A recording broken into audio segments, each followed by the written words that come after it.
Lewis Hamilton was crowned the king of Formula One for a fourth time, while Max Verstappen was simply lovely.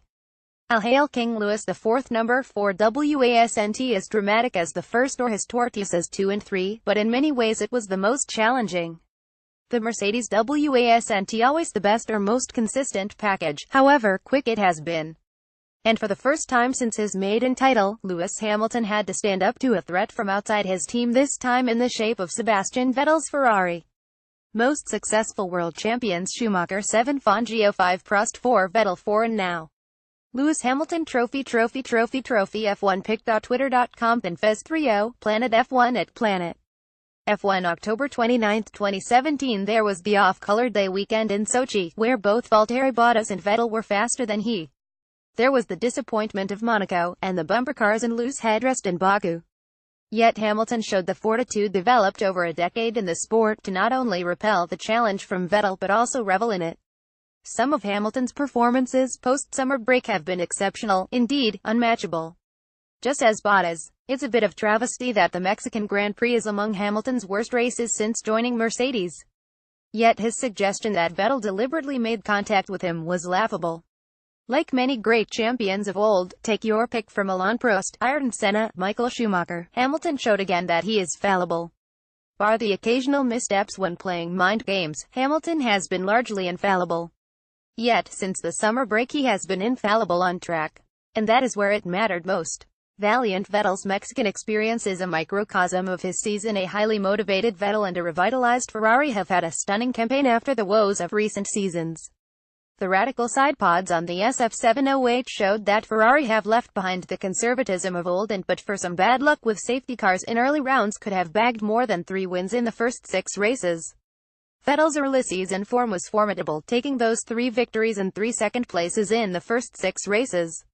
But as the development war accelerated, the Scuderia could claim just 1 win in the next 6 races.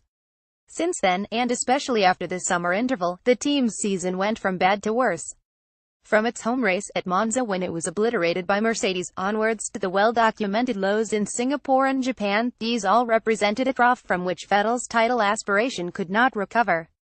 Mexico was also representative of Vettel's season. There was the sublime qualifying on pole and the silly making contact with Max Verstappen and Hamilton at turn 3.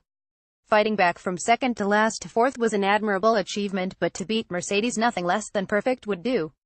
And come next season, how much might Vettel rue the scruffy days that he and his team have had in 2017? Max says it's simply lovely, and he is right. As Verstappen showed in Mexico, it seems highly likely that race wins next year will be contested between Mercedes, Ferrari and Red Bull.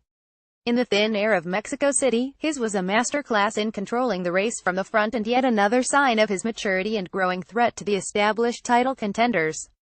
Describing his start as simple lovely, Verstappen is also capable of coming up with Fernando Alonso-type sound bites to entertain fans. The youngster now has 3 race wins to his name, each coming after a Daniil Kvyat demotion.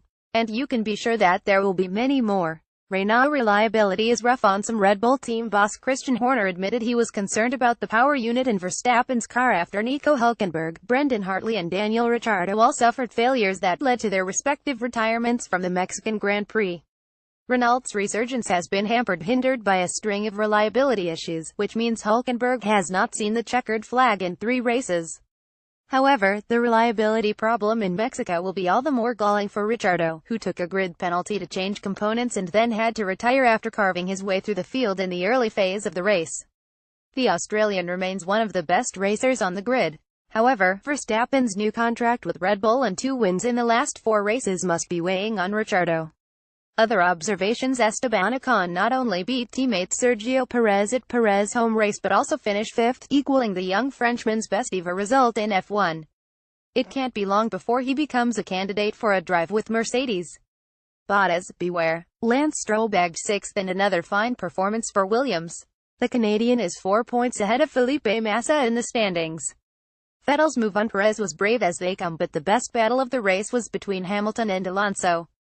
It's always a privilege to see Alonso in wheel-to-wheel action. It's just a pity this was for 9th. Richard F. Rose.